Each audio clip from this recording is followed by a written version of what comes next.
Hello friends, welcome to my channel English with Sonia में आपका बहुत बहुत स्वागत है। और इंग्लिश लर्निंग की जर्नी को आगे बढ़ाते हुए आज का हमारा टॉपिक रहेगा यूज़ टू।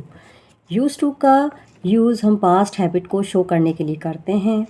हम पास्ट में जो भी काम किया करते थे और प्रेजेंट में नहीं करते हैं, उन सेंटेंस को बोलने के लिए हम यूज़ टू का यूज़ करते हैं। जैसे for example, I use to walk up early in the morning. जैसे हम पहले जल्दी उठा करते थे पर अब नहीं उठते हैं। इसी प्रकार से आप कह सकते हैं कि she use to drink coffee. वो पहले कॉफ़ी पिया करती थी पर अब नहीं पीती है। ठीक है। जैसे आप बोलना चाहें कि मेरे पिताजी पहले मुझे रोज़ फ़ोन किया करते थे। My father use to call me every day. मेरे पिताजी पहले रोज़ फ़ोन किया करते थे पर अब नहीं करते हैं। इसी ऐसे ही आप और बोल सकते हैं और सेंटेंस अपनी अकॉर्डिंग। जैसे पहले मैं बहुत मूवीज़ देखा करती थी पर अब नहीं देखा करती हूँ। पहले जैसे इसको कैसे बोलेंगे, आई यूज़ टू वॉच मूवीज़। मैं पहले मूवीज़ देखा करती थी पर अब नहीं देखती हूँ। ठीक है। जैसे और भी आप बोल सकते हैं कि I use to sleep early in the night. जैसे मैं पहले जल्दी सो जाया करती थी पर अब नहीं सोती हूँ।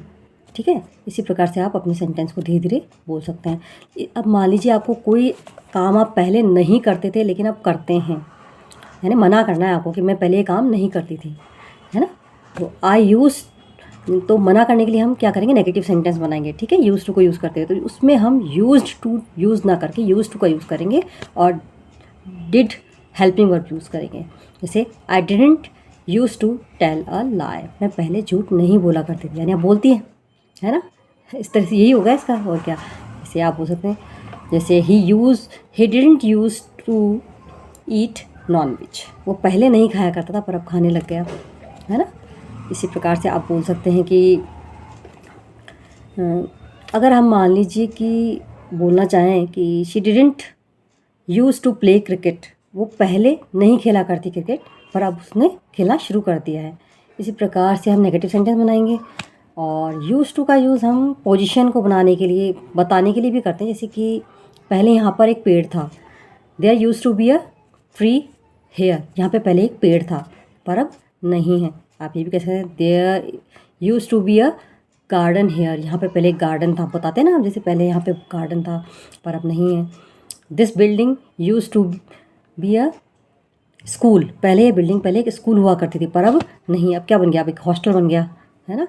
इस तरीके से there use to be a park here, है ना। तो आप इस तरह से सेंटेंस को यूज़ कर सकते हैं। और अब मान लीजिए अगर आप यूज़ टू का यूज़ करके अगर आपको क्वेश्चन बनाने हो तो आप कैसे बनाएंगे।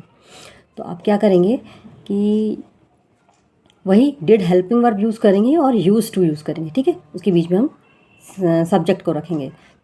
क्या तुम पहले दूध पिया करती थी। अगर आप ऐसे पूछना चाहें किसी से, डिड, क्या तुम पहले दूध पिया करती थी। Did you use to drink milk. क्या तुम पहले दूध पिया करती थी।